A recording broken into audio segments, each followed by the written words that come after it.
Hello everyone, তোমাদের welcome রয়েছে ডুয়ার্স পরের একাডেমি ইউটিউব চ্যানেলে। তো আমরা চলে এসেছি একটি নতুন ক্লাসের সাথে। তো চলুন আজকের ক্লাস আমরা স্টার্ট করি। তো প্রথমে আমরা অনুচ্ছেদটাকে ভালো মতো পড়ে নেব। আজকে অনুচ্ছেদ রয়েছে, হেমা তার বিছানায় শুয়ে ছাদের সাথে আটকে থাকা তারাদের দিকে তাকিয়েছিল। তো এখানে একটি মেয়ে রয়েছে যার নাম হেমা। সে নিজের বিছানায় শুয়ে রয়েছিল এবং তার ছাদের মধ্যে আটকে থাকা যে তারাগুলো ছিল তাদের তাকিয়ে ছিল। সে মন খারাপ করেছিল কারণ তার কোনো পোশাকই তাকে ঠিক মতো ফিট হচ্ছিল না। তো আহ, আম, সে বিছানায় শুয়েছিল কারণ তার মন খারাপ ছিল, কারণ তার কোনো কাপড় তাকে ঠিক মতো হচ্ছিল না, ফিট হচ্ছিল না।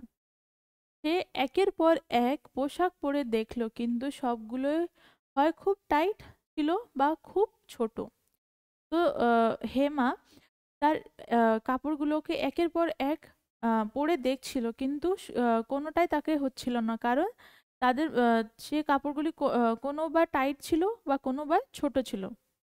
নেক্সট, একটি কাপড়ে ভর্তি আলমারি ছিল, তবুও সে কোনো কিছু পরতে পারছিল না।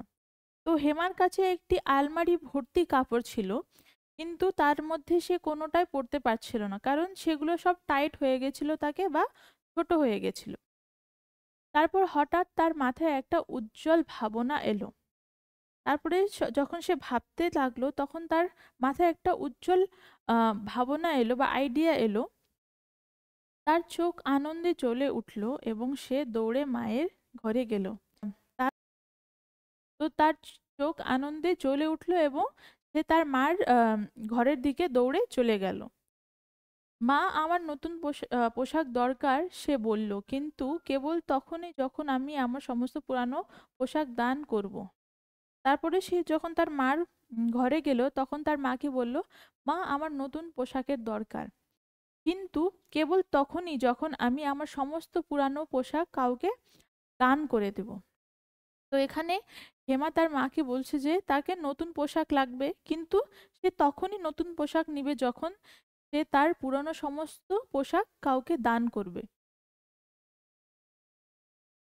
আর কাপড় জমাবো না। তারপর হেমা বলল যে আর আমি যে কাপড় কাপড়গুলোকে জমা করব না। যেমন আমরা রোজকার দিনে আমরা করে থাকি যে আমাদের যে জিনিসের দরকার হয় না, তাও আমরা সেই জিনিস কিনে থাকি, পরে তা জমা হতে থাকে আর আমরা তাকে ইউজ করি না, তার ব্যবহার করি না, এমনি পড়ে থাকে। তাই জন্য আমাদের তাছাড়া আমরা যদি তা না করে আমরা যদি যে জিনিসটা আমাদের প্রয়োজন হচ্ছে না, তা আমরা যদি যে প্রয়োজন লোক রয়েছে, যাকে লাগবে সেই জিনিসটা, তাকে দেওয়া উচিত বা দান করা উচিত আমাদের। তো এই ভাবনাটা হেমার মাথায় আসছিল। তারপর সে বলল যে আর কাপড় জমা হবে না। তারপর তার মা হাসলেন এবং তাকে জড়িয়ে ধরলেন। তারপরে এই বিচারটা শুনে হেমার মা তার দিকে দেখে হাসলেন এবং তাকে জড়িয়ে ধরলেন। তার মেয়ে সত্যি দয়ালু। তারপরে তিনি নিজে নিজে ভাবলেন যে তার মেয়ে সত্যি দয়ালু, কারণ আহ, আহ, তার মেয়ে তার যে পুরনো কাপড় রয়েছে তাকে দান করতে চেয়েছিল। তো আমরা অনুচ্ছেদটাকে পড়ে নিয়েছি, এখন আমরা কোশ্চেন সলভ করব। তো প্রথম প্রশ্ন হচ্ছে, হেমা তার বিছানায় শুয়েছিল কারণ। তো হেমা তার বিছানায় কেন শুয়েছিল?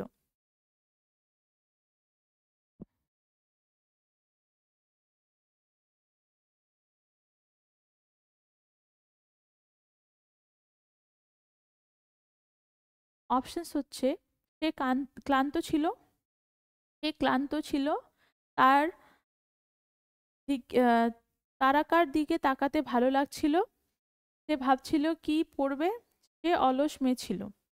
তো হেমা বিছানায় শুয়েছিল কারণ সে ভাবছিল সে কি পড়বে, কারণ তাকে কোনো কাপড় তাকে ফিট হচ্ছিল না, তাই জন্য সে আহ, আহ, বিছানায় শুয়ে পড়ে ভাবছিল যে সে কি পড়বে। নেক্সট কোয়েশ্চেন, সে তার কোনো পোশাক পরতে পারেনি কারণ। তো হেমা তার কোনো পোশাক পরতে পারেনি, তার কারণ কি ছিল? অপশনস হচ্ছে, সেগুলো ফ্যাশনেবল ছিল না, সেগুলো খুব বেশি রঙিন ছিল, সে বুঝতে পারছিল না কোনটি পরবে, তার কোনো পোশাকই তাকে ফিট হচ্ছিল না। তো এটার কারেক্ট অ্যান্সার হয়ে যাবে অপশন নাম্বার ডি, তার কোনো পোশাকই তাকে ফিট হচ্ছিল না, তাই জন্য সে কোনো পোশাক পরতে পারেনি। নেক্সট কোয়েশ্চেন, সংগ্রহ করা শব্দের প্রতিশব্দ কোনটি? তো এখানে সংগ্রহ করা শব্দটির প্রতিশব্দ কি? তো সংগ্রহ করা মানে কোনো জিনিসকে জমা করা বা সংগ্রহ করা বা একত্রিত করা। তো এখানে তোমাকে প্রতিশব্দ মানে সেম যে অর্থ রয়েছে তা জিজ্ঞাসা করা হয়েছে। তো অপশনস হচ্ছে একত্র করা, বিতরণ করা, ভাগ করে নেওয়া, উপহার দেওয়া। তো সংগ্রহ করা প্রতিশব্দ হয়ে যাবে একত্র করা, মানে জমিয়ে রাখা কিছু জিনিসকে। নেক্সট কোয়েশ্চেন, হেমা কেমন? তো হেমা কেমন মেয়ে ছিল? অপশনস হচ্ছে লোভী, দানশীল, স্বার্থপর, কৃপণ। তো হেমা, আমরা যখন প্যাসেজটা অনুচ্ছেদটা পড়েছি তখন আমরা বুঝতে পারলাম যে হেমা এক দানশীল মেয়ে ছিল, কারণ সে তার কাপড়গুলোকে দান করতে চেয়েছিল। আর এখানে যে অন্য অপশনস রয়েছে লোভী, স্বার্থপর, কৃপণ, এইগুলো হয়ে যাবে যদি এগুলো সব শব্দের অর্থ হচ্ছে একই অর্থ, কারণ যে দানশীলের এটা উল্টো হয়ে যাবে, বিপরীত শব্দ। লোভী, স্বার্থপর, কৃপণ হয়ে যাবে দানশীলের উল্টো। নেক্সট কোয়েশ্চেন, দান করা শব্দের বিপরীত শব্দ কোনটি? তো এখানে দান করা শব্দের বিপরীত শব্দ কি? দান করা শব্দের অর্থ কি? প্রথমে আমাদের এটা জানা উচিত। তো দান করা হচ্ছে আমরা আমাদের কাছে কোনো জিনিস রয়েছে, তাকে আমরা যদি কাউকে দিয়ে দিই তাকে আমরা দান করা বলি। তো এটা বিপরীত শব্দ কি হবে? দান করা মানে দিয়ে দেওয়া। তো এর উল্টো হয়ে যাবে আমরা যদি কোনো জিনিস কারোর কাছ থেকে পেয়ে থাকি বা গ্রহণ করে থাকি তাকে, তখন এটা হয়ে যাবে উল্টো। তাহলে এখানে অপশনস হচ্ছে দেওয়া, গ্রহণ করা, বিতরণ করা, ব্যয় করা। তো এখানে দেওয়া, বিতরণ করা, ব্যয় করা এগুলো সব হয়ে যাবে দান করার প্রতিশব্দ। এগুলোর অর্থ হচ্ছে একই, কিন্তু এখানে তোমাদের বিপরীত শব্দ জিজ্ঞাসা করা হয়েছে দান করার, তো এটা হয়ে যাবে গ্রহণ করা। কেন কি? গ্রহণ করা হচ্ছে যদি কেউ তোমাকে কোনো জিনিস দিচ্ছে, আর দান করা হচ্ছে যদি তুমি কোনো জিনিস কাউকে দাও। এখানে অপশন বি হয়ে যাবে কারেক্ট অ্যান্সার। তো আমরা সব প্রশ্ন সলভ করে নিয়েছি, এখন আমরা দেখব প্যাসেজ থেকে আর কি কি প্রশ্ন তোমাদের জিজ্ঞাসা করা যেতে পারে।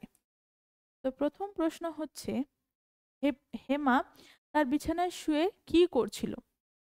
তো এটার অ্যান্সার হয়ে যাবে হেমা তার বিছানায় শুয়ে ছাদের সাথে আটকে থাকা তারাদের দিকে তাকিয়ে ছিল। নেক্সট কোয়েশ্চেন, হেমার মন খারাপ কেন ছিল, বা হেমার মন খারাপ হওয়ার কারণ কি ছিল? তো এটার অ্যান্সার হয়ে যাবে সে মন খারাপ করেছিল কারণ তার কোনো পোশাকই তাকে ঠিক মতো ফিট হচ্ছিল না। নেক্সট কোয়েশ্চেন, হেমার কোনো কাপড় ফিট হচ্ছিল না, তার কারণ কি ছিল?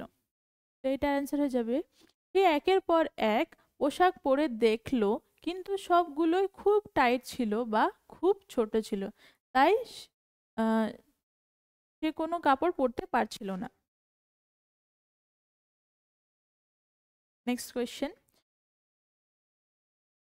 হেমার মাথায় কোন ভাবনাটি এসেছিল? তো এটার অ্যান্সার হয়ে যাবে তারপর হঠাৎ তার মাথায় একটা উজ্জ্বল ভাবনা এলো, তার চোখ আনন্দে জ্বলে উঠল এবং সে দৌড়ে মায়ের ঘরে গেল। তারপরে সে তার মাকে বলল, মা, আমার নতুন পোশাক দরকার। কিন্তু কেবল তখনই যখন আমি আমার সমস্ত পুরানো পোশাক দান করব। তো তার কোন উজ্জ্বল ভাবনাটি এসেছিল? তো তার মাথায় ভাবনাটি এসেছিল যে সে তার তার নতুন পোশাকের দরকার রয়েছে, কিন্তু সে তখনই নিবে যখন সে তার পুরনো কাপড় কাউকে দান করবে। নেক্সট কোয়েশ্চেন, হেমার উজ্জ্বল ভাবনা শুনে তার মা কি করলো?